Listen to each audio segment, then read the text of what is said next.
Hello and welcome to Elevate Africa. My name is Monique and I am reporting for Megastar Magazine. Today happens to be day 2. Day 1 was spectacular. My goodness, we had so many guests get to educate us. Well, today is going to be mind-blowing as well because we will be having the Lagos State Governor, Babajide Sanwoolu, come speak with us, and it's going to be an enlightening one. We will also have Fela Durotoye in the house, as well as so many others. Let us not forget that Teni will be in the house today as well. And we are looking forward to much more.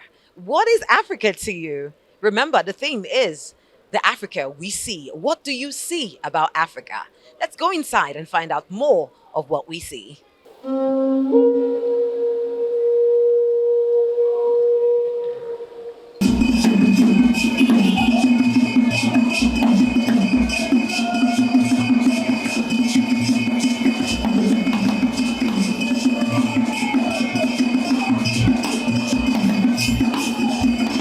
That Tokumbo is in the house with us. Oh my goodness, I am honored to have met you. I have been following you up since I was very little. How you doing, ma'am? I'm well, thank you. And you look amazing. Thank you. I'm trying to be like you. Yes. I actually studied theater arts, you know. Oh, great. Where? In University of Benin. Nice. All right, let's talk about Elevate Africa. What does Africa, the Africa we see, what does it mean to you? It's like seeing you.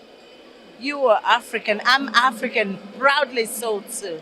And the Africa we see is the Africa of strength, the Africa of possibilities, the Africa of resilience. That's the Africa I see. When I talk business, I like to look at Africa as a country, but when I talk people, I'd like to see Africa as a continent.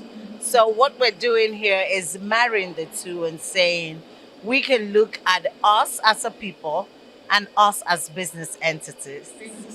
It's very simple. The way we see Africa, we see is how do we see ourselves? And a point of reflection about seeing what we have, who we are, and what are the possibilities for us that are going to be executed by us and nobody else.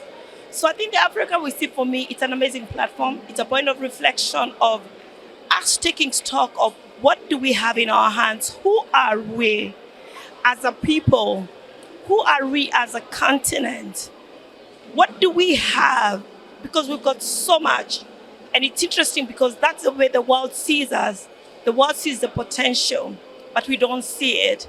So for me, the world, Africa, as we see it, for me, it's an amazing platform and a point of reflection of us taking stock of who we are and what we have. And very importantly, what are we now going to do with what we've got to change our narrative? First of all, in terms of our mindset. And as we change our own mindset and how we show up, then we change the way everybody sees us. Absolutely. Okay, so Elevate Africa, what does it mean to you? I have always been so passionate about Africa. One of the things that I didn't actually say in my introduction is that I'm an angel investor. So I invest in tech businesses, and I actually invested in tech businesses from Africa because I'm really passionate about the role of entrepreneurship in building our African economies. Elevate Africa to me means building businesses, building innovative companies that actually push our society forward. How do we use technology in the space of agriculture, in health, in beauty, to essentially make sure that Africa is seen as it should across the world? The word Africa we see, what does it mean to you? The word Africa we see is like, I'm from Atlanta, Georgia. So when we talk about Africa we see, it is changing the narrative. So not just Abuja or Africa sees Africa, but it's that America sees Africa in a way that we've never seen it before. It is changing the narrative. It's reclaiming our story. It is telling it in a way that resonates beyond the boundaries of the continent. It is an amazing celebration of talent. It is an amazing celebration of art, innovation, technology. It is a birthing of something amazing that we've been waiting for a long time. What has it been like for you attending this program? Oh, it's been so inspiring. I've been learning, I've been inspired by the speakers. It makes me even more excited about Africa's future and its potential, and about the ability to reach that potential. You have to say about Elevate Africa. Amazing, amazing, amazing. I'm glad and humbled to be invited here. And listen, to connect with all of my fellow Africans is unbelievable. Absolutely unbelievable. I must say it's my first time in Abuja. I love it here. I love it here. And of course to Her Royal Majesty and His Royal Majesty, this is an incredible platform that they've put together. So well done everybody involved. Thank you. You look amazing. Thank you. Thanks for all Thank the you. good words. Thank you. God is good. Thank you. People are not going to be quiet forever. You know what I'm saying? So I'm happy about it, the younger generation. You know, I'm also excited about the younger generation over time being involved in, you know, the government as well. But over time, I feel like everything. But not David. Not David. Me? Let me be singing for now. I think for now I'm good at my job. Well, I think You you're don't think so? okay. Yes. So for now, let me stick to what I'm doing. Okay. Yeah. I'll let you dodge that. So you worked with artists from all over the world. What collaborations have inspired you the most, especially in terms of bridging the gap between Africa and the rest of the world? I think the amazing thing about like collaborations, like with, I mean, back in like years ago, it was like a thing. You know what I'm saying? Like it was like a thing to get like an American artist or your song or collaborate. But now them they rush us. You understand? Yeah. So and they do shakara for them. Where. So now then they rush us now. But you know, it's beautiful to collaborate. And every time, like if you do a song, they're like, oh, Dave, let's shoot a video. I'm like, yo, you have to come to Nigeria. And then they come and then they are so surprised. You know what I'm saying? By the time they see every car that is there that they see, you know Nigeria now. Any new car, before you reach anywhere, you don't reach Nigeria. So it's like, just They're bring... mostly yours, though, David. Eh? They're mostly yours. Yeah, I try. But, you know, just bringing them here and just showing them how Africa is. And I think they never go back the same. Like I said, they don't tell, because I went to school in America. So they don't really educate you that Africa is actually, most of them think Africa is a country. You know, if not for social media that we have now, that people can actually, you know, go on social media and see how things actually are. And like people like me, my colleagues, not only music, even sports, fashion, those kind of things are showing people that, okay, this place is actually lit. You know what I'm saying? So with collaborations, I'm just happy that everything is changing. The narrative is changing. It's not us chasing them to do something for us. Now it's them wanting to come and actually work with us. To me, you know, everybody, I feel like everybody should have their own difference of the Africa. Yeah, for you personally. But the Africa I see is the most beautiful place in the world. First of all, you know what I'm saying? We have things that no other. Do you know, I feel like everybody's going to run back to Africa. Like I feel like that's what's going to happen. And I'm going to be like, no, don't come, there's no space. But I feel like everybody eventually is going to run back to this place. It's already happening. You know what I'm saying? That's what I feel. But the Africa, see, like every time once I just travel like this, after 1 week, my body don't distract me. Like, I want to go to Nigeria. So I feel like the Africa we see is so beautiful, and I feel like we don't appreciate what we have and what God has given us. We don't get earthquake, oh. My cousins just had to evacuate Florida. There was a crazy flood there. We don't have all those things. So I told you that it's just little things that we need to change. And this will be the perfect continent. Nollywood movies. That Lagos Ikoyi Bridge. Let's first cancel down your face. Let's. Sorry, I'm not an actress. I'm going to be an actress in the coming future. So you see that Black Ikoyi Bridge, they should just ban it from Nollywood movies.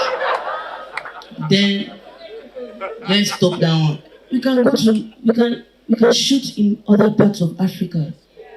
We carry Genevieve to Sierra Leone, carry her to Senegal, carry somebody from Ghana to Nigeria. Let's work together. And for the music, I just saw David here. David is here. OBO, badass. Yes. David is actually very, very important in this conversation. I'm happy to see him here. Because if we have someone like David and three other big giants. They will not be buying our music the way they are buying, because let me just tell you something. They are buying us. They are buying all the music. They are buying the publishing. Other people are buying our publishing. They are taking our masters. They are taking all our intellectual property. So the real conversation is, how do we keep our intellectual property in Africa? Convention like this, Elevate Africa, will be one of the cardinal strengths I believe. So you can see that it's been a conversation that has gathered a lot of momentum, and the topic that we're having here is one Africa, and it's an Africa that is about the beautiful place, an Africa about identifying ourselves, creating a space for us to enroll us, understanding that we can collaborate, integrate Africans, and ensure that we create all of that, the private sector, public sector, so all of those things are the things that will make us stand well, stand proper, and the other world, we know that we're ready, and we can do that ensuring that we can provide budget for the young population. It's one of our strongest, creating space for women, physically challenged, and just make sure that the environment is available for all Africa. It's only when we do that that we have full potential. It's not just a few set of privileged leaders that are just let everybody have a space. And we've seen that we just unveiled a leadership program, which indeed will be another testament to have new level of African leaders. Being well trained, being well, giving up all the right skills. And the future will certainly going to be bright for all of us. So that's why I'm here. Told stories about Africa that's the one-dimensional Africa. It has often been cast as a land of challenges, problems to be solved, rather than continent of solutions. Always problems to be solved. Are we the only one that have problems in the world? Everywhere has problems. Name the nation in the world. There's no nation without problems. There's no nation without challenge. But they choose to look for solutions to their challenges. Thus, our stories must move from conflict in our communities, struggle, and focus on the strength. As a result, both Africans and those outside Africa have been conditioned to see this country through the narrow lens. Now let's change our lenses. However, we have the power to change that narrative through the lens that we see Africa. Today we've spoken at length, but not enough, about his support for not just and his burden and passion for Africa, but also for the girl child and for gender equity. So today is International Day of the Girl Child, and so it's actually fitting that we've seen both men and women showcased so brilliantly and excellently at Elevate Africa, the convening day. So I think that deserves another round of applause. Thank you. So how do you think the international perception has changed of Africa over the years through the music and the culture, like the success of Afrobeat? Yeah, from when I was young, like 13, 14, 15, when you first see Nigeria, the first thing they're saying is 419. That is them, and that is the honest truth. Them. Do you know before, Africans used to lie that they were Jamaicans? Yes. I did that. I confess. I did that when I was at school. Yeah, Africans used to lie that they're from like the West, you know what I'm saying? Now, Jamaicans, they lie say they're from Africa. You know what I'm saying? So, I've seen everything change, like, especially with entertainment. Like I said before, you tell somebody, oh, I'm from Nigeria, so to say weird things. I'm talking about 13 years, 12 years ago. Now you say, oh, I'm from Nigeria, what would they say? Oh my God, I love the music. I love Davido. Oh yeah, I love the music, I love the clothes, I love the food. In Times Square now, the biggest restaurant in Times Square now is a Nigerian restaurant. Lagos Lounge. You understand what I'm saying? Yes, I was there. I was there 2 weeks ago. Really beautiful place in the heart of Times Square. It's incredible. Everywhere you go, like everybody's booking their vacations to Nigeria, Ghana, Ivory Coast from February. I'm talking about they're going in December. So like, it has really, really changed. When we look at who we are one always. And our struggles are the same. And so I want to say, in particular to the younger people in this room, This is why, for me, this pledge to get together, this conference of how do we elevate Africa, is something we can only do when Africans see each other, no matter where in the world we meet. That if you meet a person of African descent who comes from Port of Spain and Trinidad, or you find them in Venezuela, or you find them in the South Americas, or you find them in Jamaica, or you find them in Asia, if they are of African descent, they are you and me. It's also the fact that they don't understand what they have at stake. If I go to the Nigerian police and I say, I want to shoot in the police station, they're first to tell me no. I go to the teaching hospital, I say, I need to shoot. They say no. I want to shoot in government house. They say no. So the no. How can the industry grow and be kept, or a series be kept? So there are a lot of questions and a lot of conversations that needs to happen. But importantly is that we need people who are in offices to understand that they're all sitting on gold mine that they're not mining, and it's just there.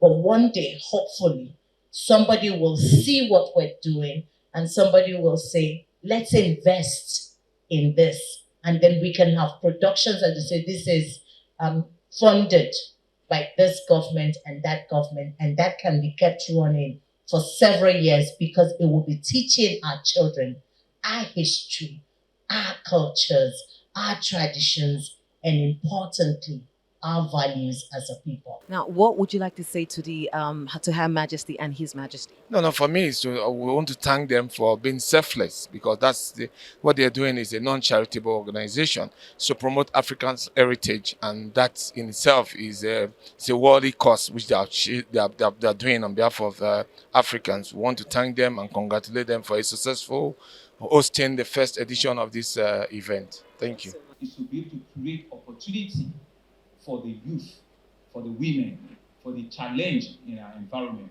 to be able to take them up, to be able to give them a space, to give them a voice, to give them an opportunity to excel. Because we know that in almost every Africa, there's an innovative mind, there's a creative mind, in culture, in arts, in all spaces of life, and that's what I believe Elevate Africa is all about. Once again, I want to thank and commend Her Royal Majesty and the supportive and the entire audience that is here.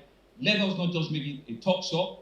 The outcomes of this celebration, I want to see, the final print of it. I've taken my note, and let us take it to the next level. Thank you very much, and it's an honor to be here.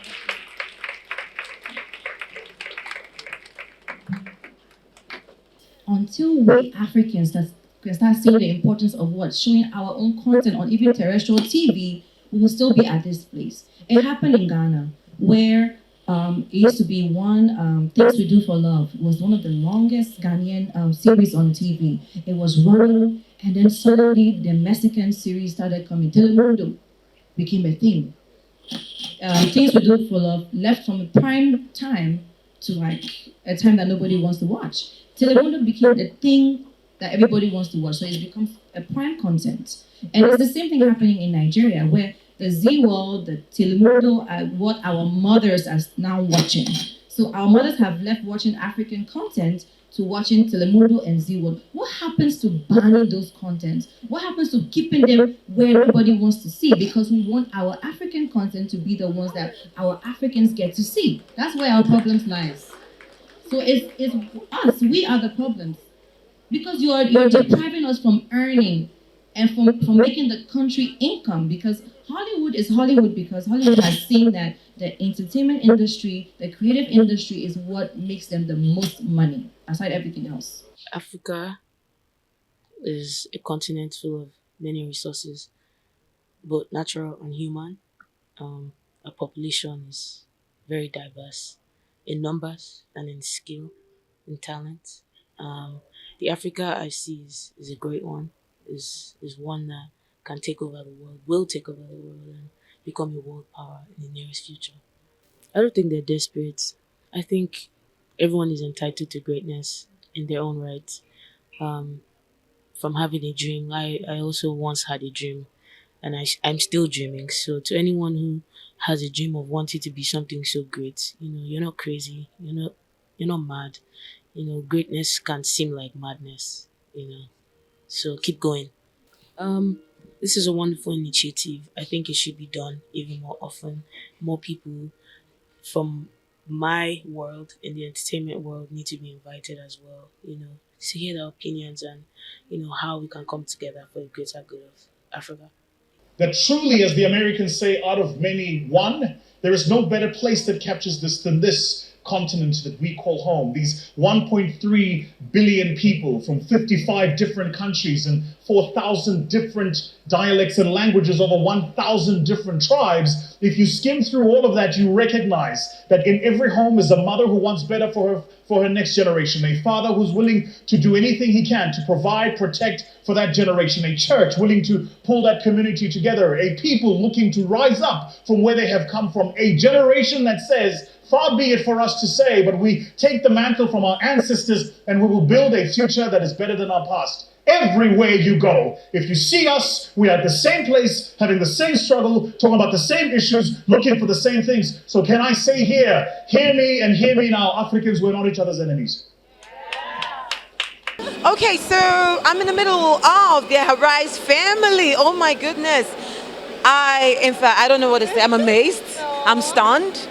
And I really, really honor the board. I appreciate. I'm short of words, but let's just go straight to it. Elevate Africa. Yeah. The Africa we see. What does it mean to you?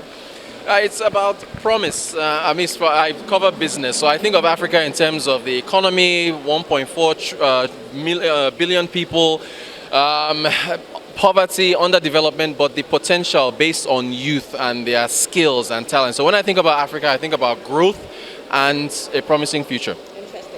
Tell me about it. For me, it's rethinking, reimagining, redefining how we narrate our stories. So I really am very passionate about that task, that pledge of saying one positive thing about Africa at least every week. So looking for the positive stories. If we don't tell our stories, nobody else will tell the stories for us. Because we're in media, we're also storytellers. So I feel like the responsibility has been placed on us really heavily at this convening to go out there and make a difference. So for me, I'm going to be very conscious about the Africa that I represent. Yeah. So being the host, for this event, how does it feel like? Wow, when I got the invitation to host, I thought it was such an honor. First of all, of course, to be invited by His Majesty, the Olu of Warri, and Her Majesty. And I know that when they do things, they do it excellently. And this hasn't been different. Very excellent. And the opportunity to see and to bring together such great minds together in one hall and have to sort of moderate that conversation is such an honor, and I'm grateful.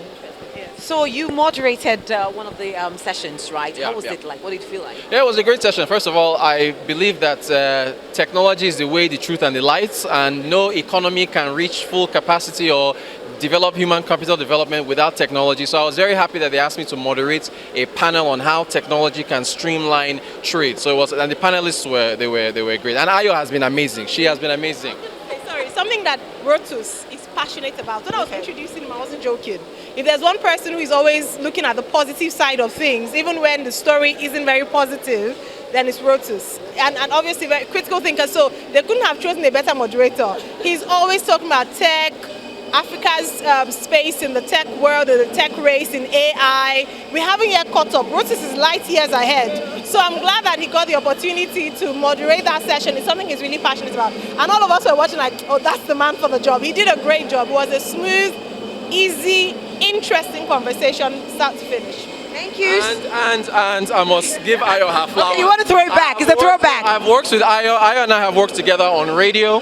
Then even before joining Arise, one of the best hosts in the country, if not the continent. I've never seen Ayo angry. Ayo is always so positive about everything. She just takes things in her stride, an incredible professional, and I'm just honored to be working with her. And she's done a good job compare at this event. If we keep talking, we will not leave here. Let's not make it look like the Arise News Hour, So thank you, Monique, reporting.